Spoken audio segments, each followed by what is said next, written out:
What is going on, everyone? Peace and love to everyone. Welcome back to the channel. If you've been here before, if not, welcome. In this video, we are going to cover one of the best momentum indicators out there. That indicator is known as the MACD. The MACD is the moving average convergence divergence. It is a lagging indicator, but sometimes traders can use it as a leading indicator. So the MACD is made up of two different moving averages and a histogram. One of those moving averages is the MACD and is calculated by taking the 12-period EMA and subtracting the 26-period EMA from that. The second one you have is the signal line, and that line is the 9 EMA period of the MACD. So the way this MACD is used is it's used to identify trend and momentum and to measure the strength of the trend. And you can also see the strength of the momentum. Without further ado, let's get right into this and see what that looks like on the charts and how it can be applied. All right, everyone. So here is the MACD. This is the MACD. When you put it on a chart, it will be small like this, and you can just use your mouse to hover over this line at the bottom to highlight it. You see how it highlights right there? If you're on an iPad, you'll need to just kind of poke around this area and try to find out where that line is to be able to drag it up. But what we're going to do is we're going to drag it up so that it is larger for us to view while we're discussing what is going on with the MACD. So moving up into the left here, if you hover over MACD, you can highlight it. You can click on the settings. Here you have the inputs, so you can change the indicator time frame. The fast length is set on 12, that's the 12-day EMA. The slow length is set at 26, that is the 26-period EMA. And then the source is set at close. But as you can see, you can change the source to open, high, low divided by 2, high, low, close divided by 3, open, high, low, close divided by 4, high, low, I don't know what CC is, honestly, maybe close and something else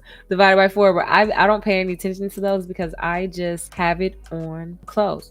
And so style is here. See, you have your histogram colors. You can change those at your discretion if you would like. I keep mine the way the defaults are set at. And the blue line, as you can see, is the MACD, and the orange line is the signal line. Visibility, I just leave that set at the defaults as well. I do not bother with that. So what we have here, the orange is the signal line and the blue is the MACD line. So the way the MACD can be used is these crosses. When the MACD is above the signal line, then that is positive or considered bullish, and the histogram will be above the baseline. The baseline is this line here at 0. And so it's the same way with the moving averages. Remember how we discussed in our last video. If you have not seen that video, please go check it out. But in this case, it's a little different. It's not, in this case, it's not when the smaller is above the larger that it is a bullish trend. This one is actually the MACD, which is the larger, is above the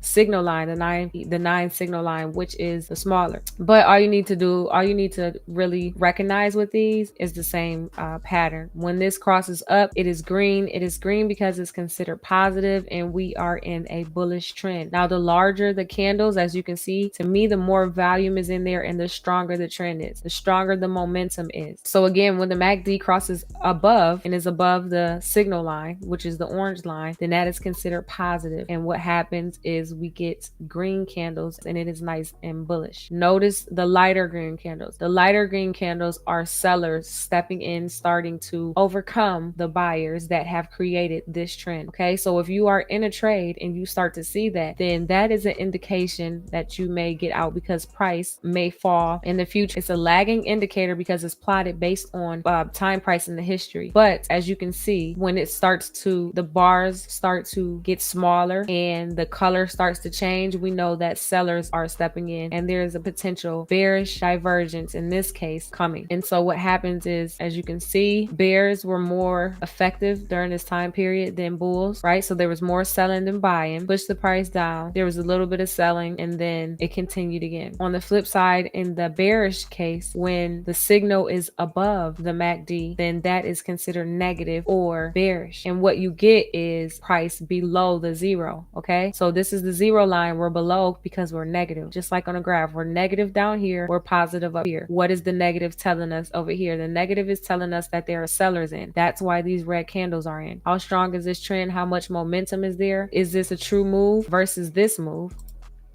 these two candles, that is not a true move. Another thing is you need to pay attention to time. These two candles happen between 1 a.m. and 1:15 a.m. This is a 15-minute chart, by the way, that I'm looking at. But these happen between 1 a.m. and 1:15 a.m. But again, we are bearish and we are negative, so we are below the zero or the baseline of the MACD. And just like when sellers start to overcome buyers and buyers start to give up here, it's the same thing here. Buyers start to overcome sellers and sellers start to give up. So the color changes from dark red to this light pinkish color. And what you have as a result of that, if you were to look at the chart, is a bullish divergence where price temporarily moved up instead of down. So that is simply how you use the MACD. But the way to use this in confluence with any other indicators that you have is to make sure that if you are spotting a trend, that trend is true. And if the momentum is behind that trend. And the way to do so is look at the MACD and see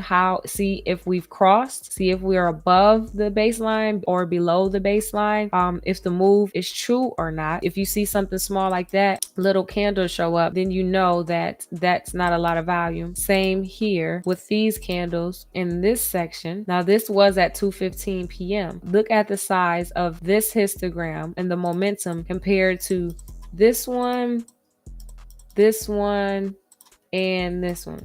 As you can see, there was more activity, there was more momentum, there was more price action within the market at those times. So if you see this, then at your discretion, it's up to you as a trader. You can scalp that if you want, or you can wait for the moves that are a little more promising and bigger. Let's look at one move and see what it looks like on the histogram. So this move right here, where price topped out, we had a nice wick candle to the upside. It's kind of a larger body shooting star. At the same time that happened, look what happened right here.